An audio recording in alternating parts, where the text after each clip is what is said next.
Risk of material misstatement, यानी कि financial statement में चांसेस के एरर हो या फ्रॉड, ये ध्यान में रखना है। रिस्क किसे कह रहे हैं? फाइनेंशियल में गड़बड़ होने का खदशा। और हम देख कैसे रहे हैं?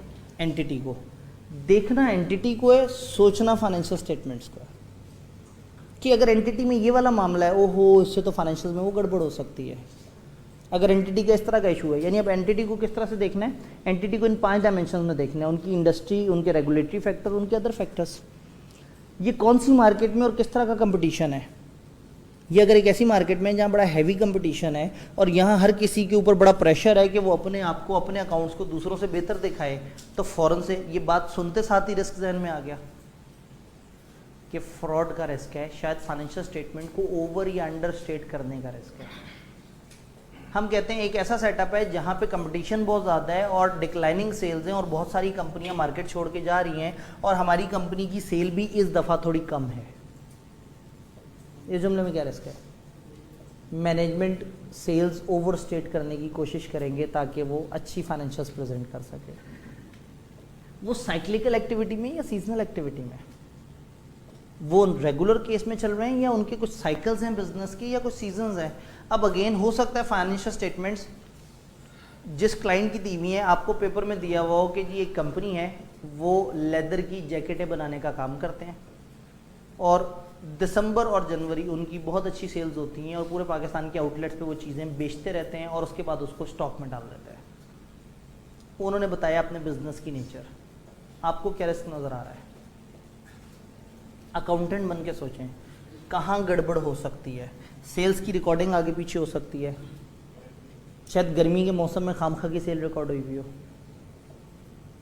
कट ऑफ का मसला आ सकता है, कौन सी सेल किस महीने को चार्ज होनी चाहिए, और खुदा ना खास्ता अगर ये जी इन्वेंट्री की वैल्यूएशन आपके जहन में सबसे पहले खदशा ये आया कि अगर वो जैकेटें जनवरी में गोदाम में रख दी जाती हैं और दोबारा नवंबर में निकलती हैं तो क्या वो उस वक्त के फैशन के मुताबिक होंगी, और खुदा ना खास्ता अगर इन्वेंट्री ऑब्सलीट हो गई या उसमें गड़बड़ हो गई तो शायद उसकी कॉस्ट और एनआरवी वाले मसले आ जाए।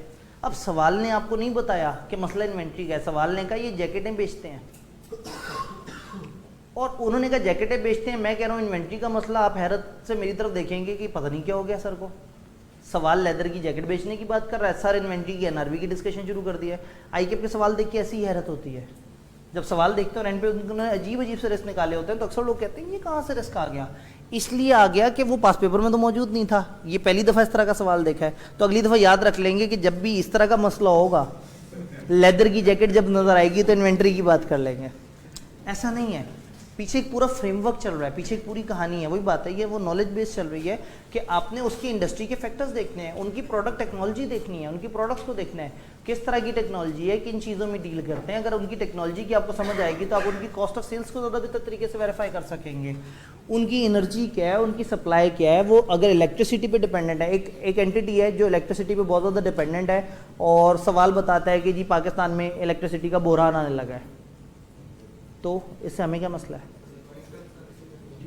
अगर इलेक्ट्रिसिटी का बहरान आने लगा है तो शायद ये इलेक्ट्रिसिटी की डिमांड नहीं मीट कर सकेंगे तो इनको अल्टरनेट सोर्स की तरफ जाना पड़ेगा, और अगर नहीं जाएंगे तो शायद एंटिटी की गोइंग कंसर्न के ऊपर भी बात आ सकती है। अगेन हो सकता है बहुत सारे ऑल अल्टरनेट्स भी हों, लेकिन जहन थोड़ा सा काम करना शुरू हो जाता है।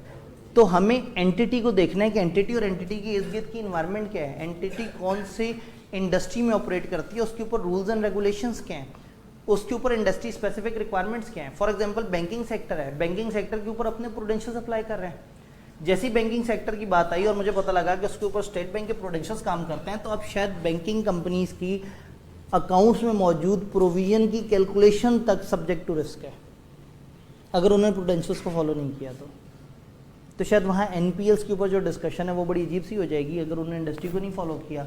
मैं जिस कंपनी को ऑडिट करने जा रहा हूँ वो कौन सी इंडस्ट्री में ऑपरेट करती है, उसका कौन सा रेगुलेशन है, इवन उसके ऊपर टैक्सेशन किस तरह की है। ये एंटिटी एनटीआर में आती है, एफटीआर में आती है। ऑब्वियसली एनटीआर में आती है तो अलग तरह के रिस्क है। एनटीआर में आते हैं तो कोशिश करेंगे प्रॉफिट कम करें, अगर एफटीआर में आते हैं तो कोशिश करेंगे, क्या कोशिश करेंगे, रेवेन्यू को कम करें। और अगर इनकी दो प्रोडक्ट हैं, कुछ एफटीआर में और कुछ एनटीआर में, तो कोशिश करेंगे कि एफटीआर पे तो रेवेन्यू पे टैक्स हो गया, उसके खर्चे तो बेकार चले जाते हैं, तो कोशिश करेंगे एफटीआर वाला टैक्स उठा के एनटीआर में डाल दें। तो अगर सवाल आपको इन्फॉर्मेशन दे कि कंपनी उसकी दो अलग अलग तरह की प्रोडक्ट्स हैं, एक एनटीआर में आती है, एक एफटीआर में आती है, दो अलग अलग डिविजन्स हैं, एक एनटीआर में आता है, एक एफटीआर में आता है, तो फौरन से आप कहेंगे कि यहाँ पे कुछ इश्यूज क्लासिफिकेशन से रिलेटेड।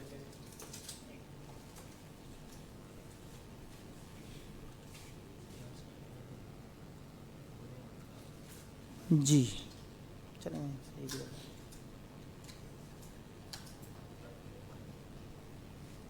नहीं जी, देखें आवाज़ आ रही है अभी? ठीक है, बात थोड़ी सी समझ आई कि उन्होंने कहा एंटिटी का ये टैक्स का स्ट्रक्चर है और ये दो तरह की डिविजन्स हैं, और मैं बैठ गया, मैंने कहा जी यहाँ पे तो रिस्क है।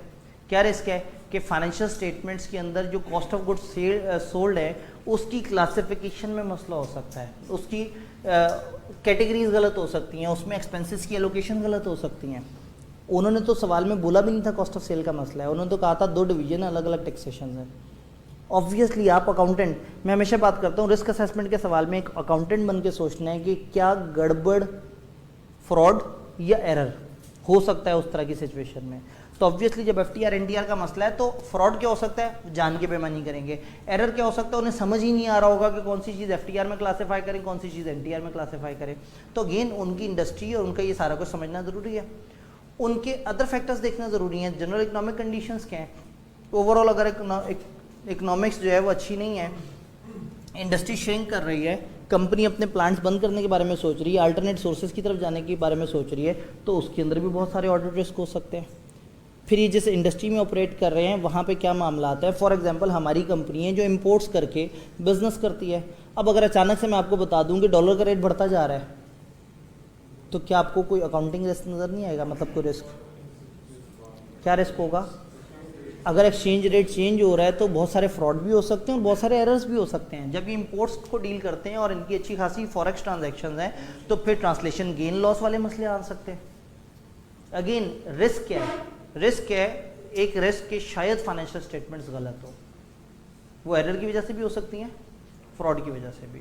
तो टिपिकली फ्रॉड के ऊपर तो हम फ्रॉड के स्टैंडर्ड में डिटेल से सोचते हैं। यहाँ पे आप जहन में अपने एरर जरूर रख सकते हैं कि बताएं वो क्या चीज़ें हैं जिसकी वजह से फाइनेंशियल्स में गड़बड़ या एरर हो सकता है। देन एंटिटी के बारे में देखेंगे, एंटिटी किस नेचर की है, उसके बिजनेस ऑपरेशंस क्या है। लो जी, अगर मैं कहूँ एंटिटी एक लाइब्रेरी चलाती है और अगर मैं कहूँ एंटिटी एक यूटिलिटी ग्रोसरी स्टोर है, दोनों में फ़र्क है क्या? जो लाइब्रेरी है उसके अपने अपने मसले हैं, उसमें उनके लिए किताबों की इन्वेंट्री बड़ा इंपॉर्टेंट होगा, उसमें उनके लिए सारी मैनेजमेंट इंपॉर्टेंट होगी, उसमें उनके कंट्रोल्स इंपॉर्टेंट होंगे, उसमें उनके लिए स्टूडेंट्स की रजिस्ट्रेशन और इस तरह के मसले होंगे। और जो ग्रोसरी स्टोर होगा, इन्वेंट्री की मूवमेंट इंपॉर्टेंट होगी, उसकी रिकॉर्डिंग इंपॉर्टेंट होगी, सेल्स रिकॉर्ड करने का चीज़ें इंपॉर्टेंट होंगी, इन्वेंट्री की क्लासिफिकेशन इंपॉर्टेंट होगी। तो जैसी एंटिटी है वैसी चीज़ इंपॉर्टेंट होगी। वही बात है कि आप कहते हैं कि मेट्रो के फाइनेंशियल स्टेटमेंट्स हमारे सामने आएंगे तो हमारे जहन में अहम एरिया होगा इन्वेंट्री, मगर आईकेएफ के फाइनेंशियल स्टेटमेंट्स हमारे जहन सामने आएंगे तो हमारे जहन में अहम एरिया होगा बच्चों से कितने पैसे आए।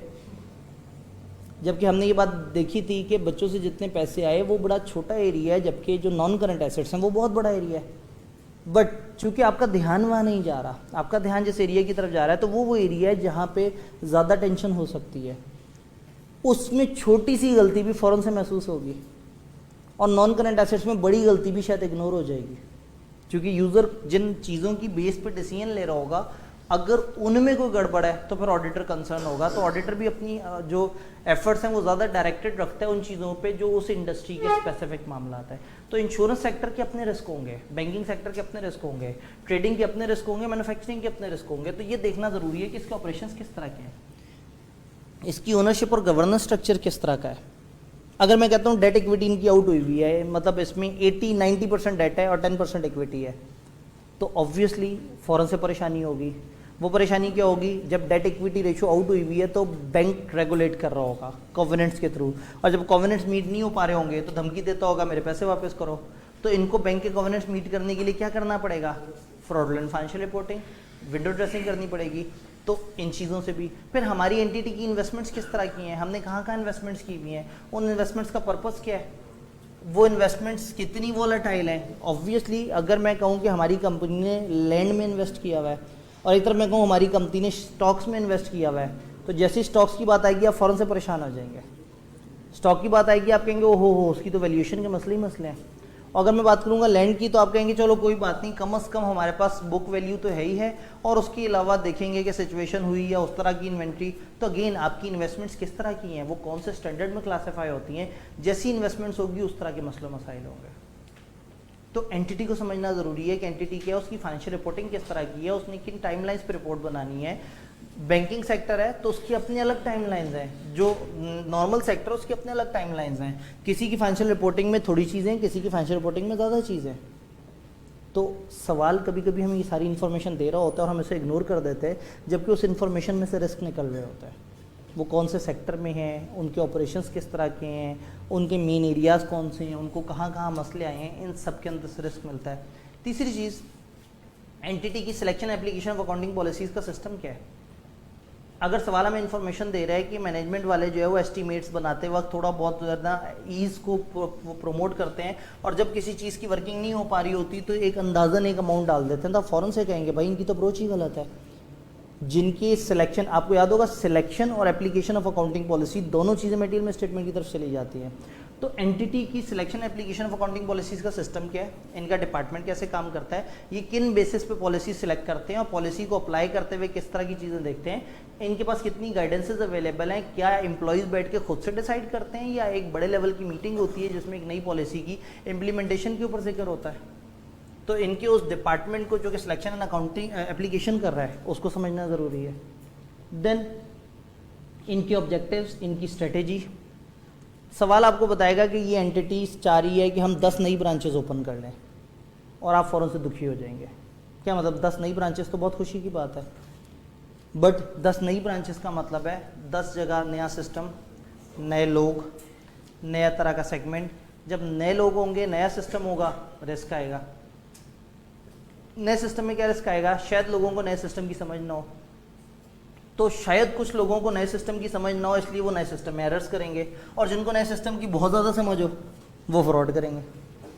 तो अगर नए लोग आए हैं, नया अकाउंटिंग सॉफ्टवेयर आया है, तो ऐसे में एक जगह पे आप स्टैंडर्ड में देखेंगे उन्होंने तमाम जितनी भी नई एडवांसमेंट्स होती हैं, नई डेवलपमेंट होती हैं, उसके अंदर से कुछ ना कुछ रिस्क ढूंढने की कोशिश की है। नई प्रोडक्ट एंड सर्विस, पता ये लगा कि जी एक नई प्रोडक्ट है हम लॉन्च करने लगे हैं, नई प्रोडक्ट है, फ़ौरन से जहन में आएगा कि अच्छा नई प्रोडक्ट है, इससे पहले डेवलपमेंट हुई होगी, पता ना IAS 38 सही से फॉलो हुआ या नहीं हुआ, पता नहीं रिसर्च एंड डेवलपमेंट एक्सपेंडिचर को क्लासीफाई किया या नहीं किया। यानी कि आपने सिचुएशन देखनी है और पीछे से अकाउंटिंग के ऊपर एतराज़ करना शुरू कर देना है या डाउट करना शुरू कर देना है कि पता नहीं अकाउंटिंग सीधी है या नहीं है। तो ऐसे में कल जब बात हो रही होगी तो मैं आपको ये इस लिस्ट को भी रेफर करूंगा कि यहाँ पे जितनी भी नई स्ट्रेटेजीज, नए ऑब्जेक्ट्स, नई चीज़ें, उससे रिलेटेड कुछ टिपिकल रिस्क आपको किताब में भी मिल जाते हैं। किताब ने एक बाकायदा लिस्ट डाउन किया हुआ है कि इस तरह की चीज़ में टिपिकली ये रिस्क होता है, इस तरह की चीज़ में टिपिकली ये रिस्क होता है। Measurement and review of financial performance. इस एंटिटी का अपनी फाइनेंशियल परफॉर्मेंस को मेजर करने का तरीका क्या है, क्या ये सेल्स बेसिस पे जाते हैं, क्या इनकी रेशियो एनालिसिस के ऊपर बात होती है, क्या यहाँ के लोगों को अपनी फाइनेंशियल परफॉर्मेंस अच्छी दिखाने पे बोनस तो नहीं मिलता है। अगर एंटिटी की पॉलिसी ये है कि जितनी अच्छी सेल्स होंगी उतनी ही अच्छी स्टाफ को बोनस मिलेंगे, तो ऑब्वियसली सेल्स तो अच्छी होंगी, सेल अच्छी हो या ना हो, अकाउंट्स में सेल्स बहुत अच्छी होंगी, क्योंकि स्टाफ की evaluation on the basis of वो सेल्स हो रही है जो फाइनेंशियल स्टेटमेंट्स में दिखा रहे हैं। तो ऐसे में ये जानना ज़रूरी है कि ये अपने फाइनेंशियल परफॉर्मेंस को मेजर कैसे करते हैं, ये फाइनेंशियल परफॉर्मेंस को रिव्यू कैसे करते हैं, ये लोग अपने आप को किस तरह से डिस्प्ले करते हैं, ये ब्रांच लेवल पे चीज़ों को लेके चल रहे होते हैं, कंसोलिडेटेड या एम्प्लॉयज़ की परफॉर्मेंस के पैरामीटर्स के हैं। तो जब एंटिटी के बारे में आपको ये सारी इन्फॉर्मेशन मिलेंगी तो शायद एक सवाल में दी गई इन्फॉर्मेशन में से 3-4 ऐसे रिस्क आप निकाल लें जो आपकी नज़र में रिस्क हो ही ना। कहानी ये होती है कि आपने बिजनेस रिस्क ढूंढना होता है। फॉर एग्जांपल एक कंपनी, मैं आपको बताऊं कि जी ये कंपनी है, ये चूज़ों में डील करती है, ये चूज़े खरीदते हैं, इनको पालते हैं और बड़ा करके बेच देते हैं। इसमें कोई बिजनेस रिस्क है? अकाउंट्स छोड़ दें, आप बिजनेस के हिसाब से सोचें, एक बिजनेस बन के सोचें कि आप कुछ चूज़े खरीद रहे हैं, छोटे छोटे से कमज़ोर से चूज़े, और उनको बड़ा करके बेच रहे हैं, क्या बिजनेस रिस्क है? कोई डिजीज़ आ सकती है, वेदर के, यस बर्ड फ्लू वगैरह आ सकता है, वेदर के मसलो मसाइल आ सकते हैं, सब बड़े होके वो बिकते भी नहीं है, बड़े होके कई दफ़ा बिकते भी नहीं है, डिमांड एंड सप्लाई के मसले आ सकते हैं। फिर वो चूज़े हर दूसरे दिन बड़ी तेज़ी से ग्रो कर रहे होंगे, तो एट एनी गिवन टाइम उनकी मेजरमेंट उनको किस वैल्यू पर रिकॉर्ड करें? वो तो एक अजीब सी। अब जब आप इस तरह के बिजनेस में जा रहे हैं जिस बिजनेस में बहुत सारे बिजनेस रिस्क है कि शायद चूज़े उस वैल्यू पे ना बिके, पीछे ऑडिट रिस्क क्या है? शायद इन्वेंट्री ओवर वैल्यू हुई भी हो। बिजनेस रिस्क है शायद उनमें कोई डिजीज आ जाए। ऑडिट रिस्क है शायद गोइंग कंसर्न का मसला पड़ जाए। यानी कि एंटिटी की नेचर को समझने के बाद आप उसमें कुछ बिजनेस रिस्क आइडेंटिफाई करते हैं कि उनके बिजनेस रिस्क को क्या क्या मसले मसाइल हैं, और उसके पीछे छुपे हुए फिर ऑडिट रिस्क की तरफ जाते हैं। जैसे वही लेदर की जैकेट्स में बिजनेस रिस्क ये था कि शायद अगले साल इनकी जैकेट्स बिक ना सके, ये बिजनेस का रिस्क है। मगर एक अकाउंटेंट अपने हिसाब से बैठ के सोच रहा है कि ऑडिट रिस्क क्या हो सकता है? ऑडिट रिस्क ये हो सकता है कि शायद सेल्स गलत रिकॉर्ड हो जाए, शायद इन्वेंट्री ओवर अंडर वैल्यू हो जाए, शायद उसको जो इन्वेंट्री से रिलेटेड खर्चे हैं वो शायद सही से क्लासीफाई ना हो, शायद ईयर एंड के बाद और पहली वाली चीज़ें जो है वो खर्चे किसी और जगह रिकॉर्ड हो जाए। पूरे साल जो इन्वेंट्री पे खर्चा होता रहा, हो सकता है वो कहीं नवंबर में इकट्ठा ही चार्ज कर दो, जबकि बीच में जून आया हो जिसमें ईयर ख़त्म हो गया हो। तो बिजनेस रिस्क के पीछे से आप ढूंढते हैं छुपा हुआ ऑडिट रिस्क, और उसकी बेस पर ये डिसाइड करते हैं कि फाइनेंशियल स्टेटमेंट में कहाँ मसला हो सकता है। ये तो हो गई एंटिटी वाली साइड। स्टैंडर्ड के एंड पे आपने देखा होगा कि दो अपेंडिसेस मौजूद है।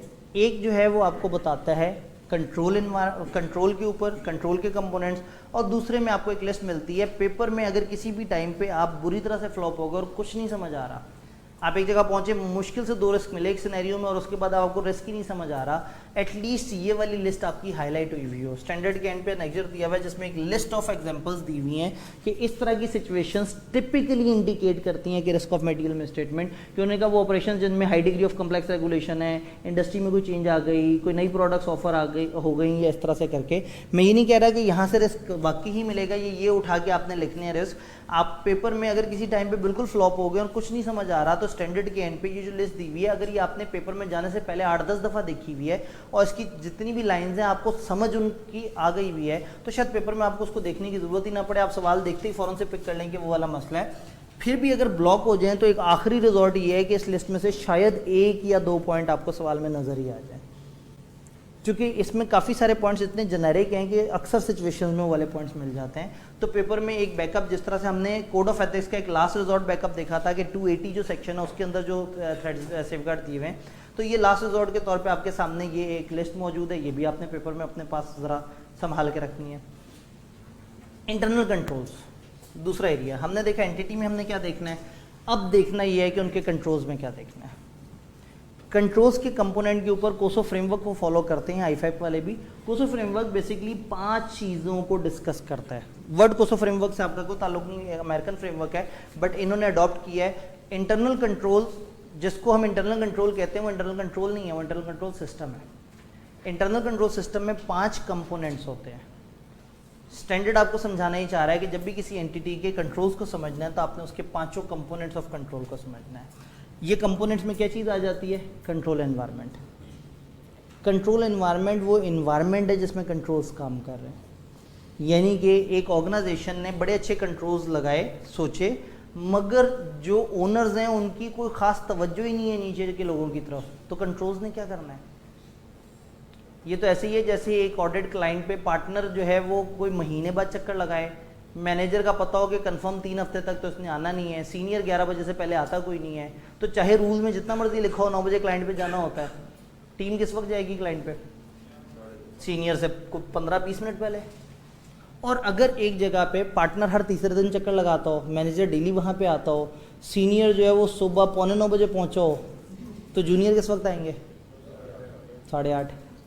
इसका मतलब ये है कि फर्म में तो हमेशा लिखा हुआ था कि 9 बजे क्लाइंट पे पहुँचना है, मगर एक जगह कंट्रोल एनवायरनमेंट लूज थी, एक जगह कंट्रोल एनवायरनमेंट टाइट थी। तो जिस जगह जितना ज़्यादा लूज एनवायरनमेंट होती है उतना ही ज़्यादा कंट्रोल्स ख़राब होने के चांसेस हैं। तो बड़े अच्छे कंट्रोल्स अगर लूज कंट्रोल एनवायरनमेंट में हैं तो अच्छे ऑपरेट नहीं करते। तो अगर एक क्लोजली हेल्ड एंटिटी हो जिसके अंदर 2-3 मेन करता धरते हैं, वही हर वक्त बैठे हुए हैं, चीज़ों को देख रहे हैं, तो ऐसी एंटिटी के अंदर चांसेस हैं कि कंट्रोल्स अप्लाई भी अच्छे होंगे क्योंकि उसके ऊपर गवर्नेंस अच्छी है। और जिस एंटिटी में आपको बताया जाएगा कि उनका बड़ा अजीब सा स्ट्रक्चर है, वो लिस्टेड कंपनी है, उसके डायरेक्टर्स बड़े दूर दूर बैठते हैं, कभी कभी इकट्ठे होते हैं तो उनके अपने अपने इंटरेस्ट होते हैं। आप इसमें से ऑडिट रिस्क ढूंढेंगे, इसमें से कहाँ से मिल जाना ऑडिट रिस्क? कंपनी के डायरेक्टर्स कभी कभी आपस में मिलते हैं, इसमें क्या ऑडिट रिस्क है? जब वो बहुत ज़्यादा एक दूसरे के साथ नहीं बैठते तो इसका मतलब है उनकी गवर्नेंस भी बहुत अच्छी नहीं है। जब उनकी गवर्नेंस अच्छी नहीं है तो this gives an opportunity to the top management जो कि अकाउंट्स वगैरह को डील कर रही है कि उसमें बहुत सारी फ्रॉड एंड फाइनेंशियल रिपोर्टिंग कर सकते हैं, यानी कि ये एक अपॉर्चुनिटी है कि वो फ्रॉड कर सकें। इसके अंदर जब उनकी अच्छी गवर्नेंस नहीं होगी तो बहुत सारे एरर्स ओवरलुक हो जाएंगे। तो ऐसे में ये जानना बड़ा ज़रूरी है कि एंटिटी की कंट्रोल एनवायरनमेंट किस तरह की है, उनकी पार्टिसिपेशन कितनी है, वो इन्वॉल्व कितने हैं, वो चीज़ों को देख कितना रहे हैं। तो जिस जगह दो शावत गवर्नेंस सर पे बैठे हुए हों वहाँ पे चीज़ें काफ़ी टाइट तरीके से चलती हैं, और जहाँ दो शावत गवर्नेंस की ज़्यादा इन्वॉल्वमेंट ना हो ऑब्वियसली वहाँ पे चीज़ें लूज़ कर जाती हैं। तो हो सकता है सवाल आपको हिंट दे और आपको बताया कि 3 लोगों की पार्टनरशिप है जिसका आप ऑडिट करने गए हैं और उसमें उन लोगों की यही इन्वॉल्वमेंट है, तो शायद आप वहाँ पर कहें कि उनकी इस इन्वॉल्वमेंट की वजह से कंट्रोल वीक होंगे, और ऑब्वियसली जब कंट्रोल वीक होंगे तो ऑटोमेटिकली एक रिस्क ऑफ मटेरियल मिसस्टेटमेंट बढ़ जाएगा। तो कंट्रोल की वीकनेस को भी आप रिस्क के साथ रिलेट कर सकते हैं। देन एंटिटी का अपना रिस्क असेसमेंट प्रोसेस, हर एंटिटी के अंदर एक रिस्क असेसमेंट प्रोसेस होना चाहिए। एक ऑडिटर इतनी दूर से आता है, समझता भी नहीं होता एंटिटी को, महीने डेढ़ के अंदर एंटिटी को समझ भी लेता है, उसके बड़े बड़े रिस्क भी आइडेंटिफाई कर लेता है और उसमें से इतने सारे एरर और फ्रॉड भी ढूंढ लेता है। तो कितना ही अच्छा हो कि एंटिटी की अपने अंदर एक ऐसा डिपार्टमेंट हो जो हर नए से नए आने वाले रिस्क को असेस करता हो, उसके मुताबिक कुछ अच्छे अच्छे कंट्रोल सजेस्ट करता हो। तो वो डिपार्टमेंट जो अच्छे कंट्रोल सजेस्ट करता है दैट इज रिस्क असेसमेंट। तो हो सकता है सवाल हमें बताएगी कि एंटिटी है जिसके अंदर रिस्क असेसमेंट का कोई अपना मैकेनिज्म नहीं है, तो आप फ़ौरन से कहेंगे कि इसका मतलब है वहाँ कंट्रोल्स बुरी तरह से वायलेट हो रहे होंगे और शायद अच्छे कंट्रोल्स मौजूद नहीं होंगे, जिसकी वजह से फाइनेंशियल स्टेटमेंट पे ओवरऑल लेवल का रिस्क बढ़ जाएगा, पूरी फाइनेंशियल्स में खतरा बढ़ जाएगा। तो रिस्क असेसमेंट डिपार्टमेंट अगर तो उनका एक रिस्क असेसमेंट प्रोसेस है तो आप देखेंगे कि क्या वो रिस्क आइडेंटिफाई कर रहा है, और अगर आपने कोई रिस्क आइडेंटिफाई किए हैं तो क्या उन्होंने उसको आइडेंटिफाई करके उसके ऊपर कोई वर्किंग की है। और अगर उनका ऐसा कोई प्रोसेस नहीं है, एडहॉक बेसिस पे चल रहा है, तो ऐसे में आप उनसे ज़रूर ये जानना चाहेंगे कि भाई आप कैसे इंश्योर करते हैं कि आपकी एंटिटी सही डायरेक्शन में चल रही है या नहीं चल रही। इसी तरह की बात हम गोइंग कंसर्न में तकरीबन सेम टोन में कर रहे होते हैं। यहाँ तक बात समझ आई। इंफॉर्मेशन सिस्टम, उनका इंफॉर्मेशन सिस्टम कैसा है। अब हो सकता है सवाल आपको हिंट दे कि इस दफ़ा एक नया सॉफ्टवेयर लगा है, या सवाल आपको बताए कि जी इस दौरान एक नया सॉफ्टवेयर लगा, उस नए सॉफ्टवेयर पे सारी चीज़ें शिफ्ट हुई, पैरेलल रन चला, कुछ अरसे तक चला और उसके बाद नए सॉफ्टवेयर पे शिफ्ट हो गए और अब आपको कोई मसला नहीं। स्टिल आपको मसला है। आपको मसला ये है कि नए सिस्टम में आईटी कितनी है और आईटी कितनी नहीं है। नए सिस्टम का जो पैरेलल रन है वो तो अपनी जगह, नए सिस्टम की टेस्टिंग हुई थी या नहीं हुई थी, नए सिस्टम में जनरल एप्लीकेशन कंट्रोल्स किस तरह के हैं। तो आपका जो इन्फॉर्मेशन सिस्टम है अगर वो मैनुअल है तो उसके अपने रिस्क है। जो मैनुअल सिस्टम है उसके अंदर एरर और फ्रॉड अक्सर हो जाते हैं, कई दफ़ा चीज़ें जो है उनकी सपोर्टिव नहीं मिलती। और अगर ये कंप्यूटर बेस्ड इन्फॉर्मेशन सिस्टम है उसमें ऑटोमेटेड ट्रांजेक्शन हो रही होंगी, उसमें चीज़ें खुद ब खुद एग्जीक्यूट हो रही होंगी। तो जिस तरह का इन्फॉर्मेशन सिस्टम होता है उस तरह के रिस्क होते हैं। सवाल अगर आपको बताया कि इनका एक बड़ा अच्छा तगड़ा सॉफ्टवेयर है जिसके अंदर बड़े अच्छे कंट्रोल्स इनबिल्ट हैं, तो आप वहाँ पे थोड़ा सा कंफर्ट जोन में आ जाएंगे।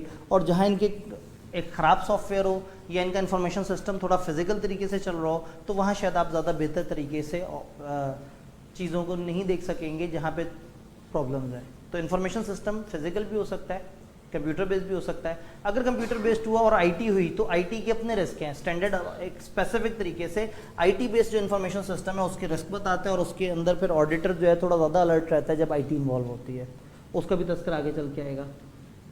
कंट्रोल्स की मॉनिटरिंग में आ जाता है आपका इंटरनल ऑडिट फंक्शन। एक प्रॉपर मॉनिटरिंग का फंक्शन एंटिटी में मौजूद है या नहीं है। अगर मौजूद नहीं है तो इसका मतलब है कि इनके कंट्रोल जितने मर्जी अच्छे हों अच्छे तरीके से काम नहीं करेंगे, क्योंकि अगर एक मॉनिटरिंग ही मौजूद नहीं है तो जब मॉनिटर नहीं करेंगे तो ऐसे में कंट्रोल्स में इंप्रूवमेंट की कोई गुंजाइश नहीं होगी। और शायद पिछली दफ़ा जो आप इनको कंट्रोल वीकनेसेस बता के गए शायद इस दफ़ा भी उसके ऊपर कोई काम ना हुआ हो। तो अगेन ओवरऑल कंट्रोल के ऊपर जब आप बात करते हैं तो फिर जो उसमें मेन चीज़ है कंट्रोल एक्टिविटीज़, ये वो कंट्रोल्स हैं जिनको हम हमेशा कंट्रोल कहते थे। तो कंट्रोल सिस्टम में 5 चीज़ें हैं। ओवरऑल एनवायरनमेंट कैसी है, रिस्क असेसमेंट का प्रोसीजर है या नहीं है, मॉनिटरिंग बेहतर है या नहीं है, कंट्रोल एक्टिविटी सही से काम कर रही हैं या नहीं कर रही, और इनका इन्फॉर्मेशन सिस्टम कितना तगड़ा है। शायद इन 5 एलिमेंट में से 2 ऐसे एलिमेंट्स हैं जो आपको पेपर में आइडेंटिफाई हों और आप उसमें से रिस्क निकालें। आप कहेंगे यहाँ पे एक रिस्क है, यहाँ इनकी कंट्रोल एनवायरनमेंट वीक लग रही है, यहाँ गड़बड़ हो सकती है। इस जगह इनके इन्फॉर्मेशन सिस्टम में अभी भी नया सिस्टम इम्प्लीमेंट हुआ है, शायद इस लेवल पे ये मसला आ जाए। कंट्रोल्स शायद रिस्क असेसमेंट के लिए इतने इंपॉर्टेंट नहीं है, लेकिन आई कैप का कोई पता नहीं कि कभी भी अचानक से एक सिचुएशन देख के कहे बताओ इसमें क्या क्या कंट्रोल्स मिसिंग नज़र आ रहे हैं। एक आध दफ़ा उन्होंने सवाल में कंट्रोल्स के ऊपर भी अचानक से पूछ लिया, जस्ट एम ही थोड़ा सा शुगर लगाने के लिए कि देखें तो सही लोगों को याद भी है कंट्रोल्स वाली बातें या नहीं। और सीए फाइनल का स्टूडेंट तो वो कैफ वाली बातें तो भूल के बैठा हुआ है। तो अगेन कंट्रोल में performance reviews, processing, physical controls और ये चीज़ें एहतियातन पेपर में जाने से पहले एक दफ़ा देख लीजिएगा। ऑल्दो कंट्रोल्स हैं, रिस्क से उस तरह से ताल्लुक़ नहीं है, लेकिन इन कंट्रोल्स की एग्जिस्टेंस सही ना हो तो इससे फाइनेंशियल स्टेटमेंट्स में गड़बड़ बढ़ जाती है। अदर एरियाज अगर छोटी मोटी बात करें, रिस्क असेसमेंट की revision during the course of audit आपको हो सकता है रिस्क रिवाइज करना पड़े, हो सकता है आपके सामने कुछ ऐसे फैक्टर्स आएँ और आपने प्रीवियसली जिस चीज़ को लेस रिस्की कहा था शायद अब आप उसे मोर रिस्की कहते हैं, और जिसको मोर रिस्की कह देंगे उसके ऊपर पर टेस्ट ऑफ कंट्रोल भी ज़्यादा लगाएंगे, सब्सटैंटिव प्रोसीजर भी। तो during the course of audit आप इसको रिवाइज कर सकते हैं, ये एक जनरल सी बात है।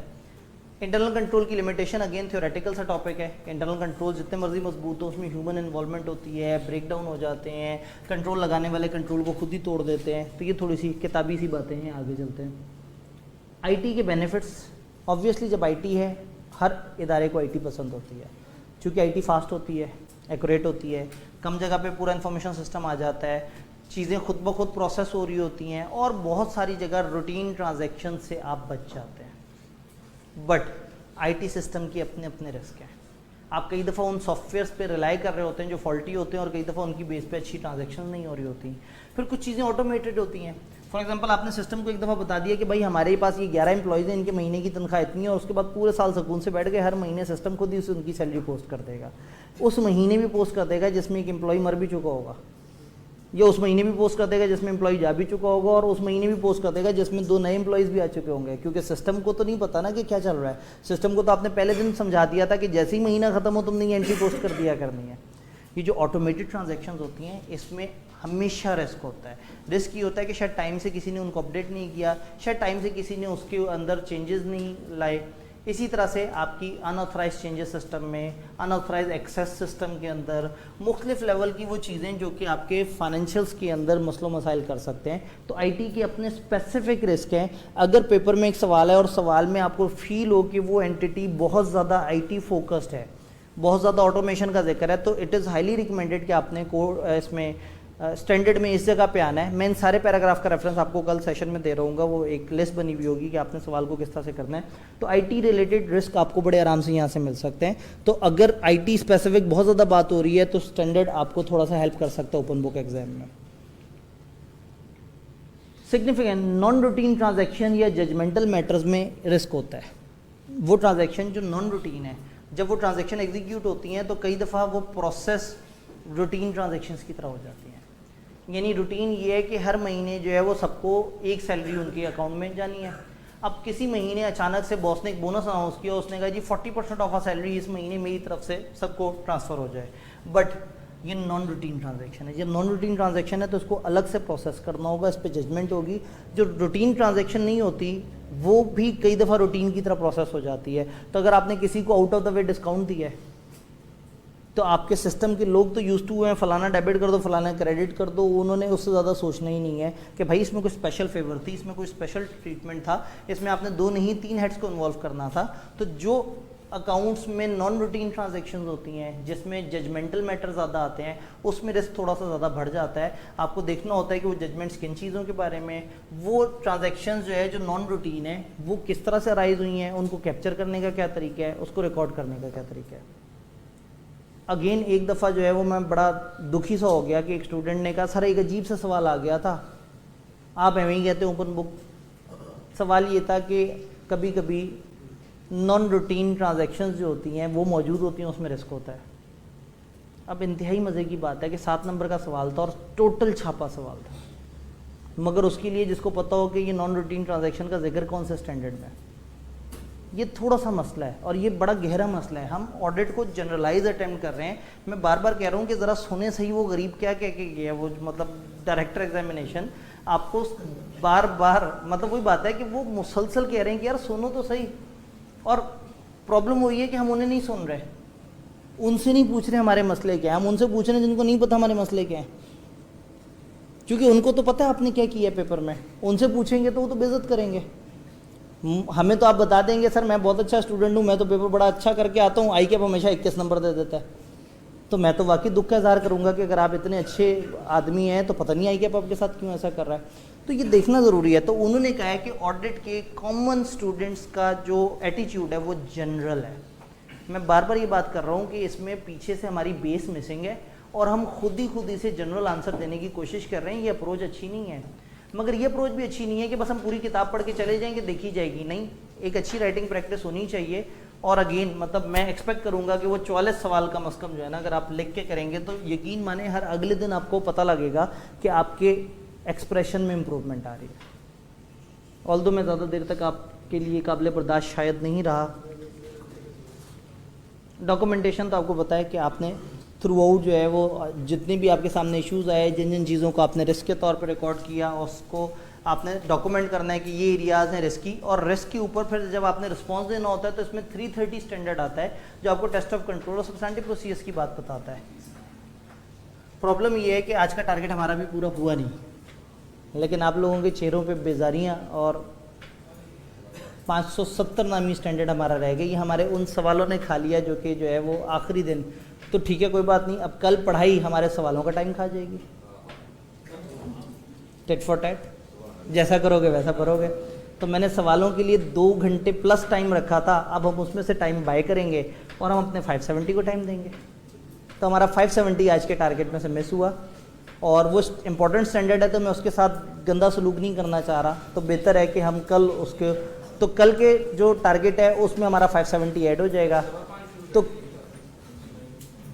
आप अगर, हाँ मतलब वो यही है कि जज्बाती हो गए भाई, हाँ क्योंकि मगरिब, हाँ स्पेसिफिकली मगरिब प्रेयर और वो जो है ना, तो 5:35 हमारा ऑफिशियल टाइम 5:35 है। 5:30 हमने रखा था, लेकिन पहले दिन हमें एहसास हुआ था कि नमाज के साथ थोड़ा क्लैश है। तो कल इंशाल्लाह 5:35 पे हमारा पहला टारगेट होगा 570, 520 और 240 अलॉन्ग विद रिस्क असेसमेंट के सवाल को कैसे सॉल्व करना है। दूसरे सेशन का टारगेट होगा अश्योरेंस एंगेजमेंट्स क्या होती हैं, अश्योरेंस का फ्रेमवर्क क्या है, और हमारे सिलेबस में जो अदर स्टैंडर्ड्स हैं वो कौन कौन से हैं, उनका सब्जेक्ट मैटर क्या है, उसमें से काम की चीज़ें क्या हैं और आपको उनके दरमियान क्या क्या चीज़ें डिफरेंसेस पता होने चाहिए। और फिर तीसरे सेशन का हमारा टारगेट है कि मॉक क्यों इंपॉर्टेंट है, किस तरह से देना चाहिए, पेपर को अटेम्प्ट करते हुए क्या चीज़ें देखनी है, और वो सवाल जवाब जो हमने दूसरे सेशन के मिड से शुरू करने थे, अब शायद वो वाकई तीसरे सेशन पे चले जाएँ। तो इंशाल्लाह ताला कल मिलते हैं 5:35 पे। जी 560 काश बहुत ज़्यादा टाइम होता है। वो पैरा 12 और 13 में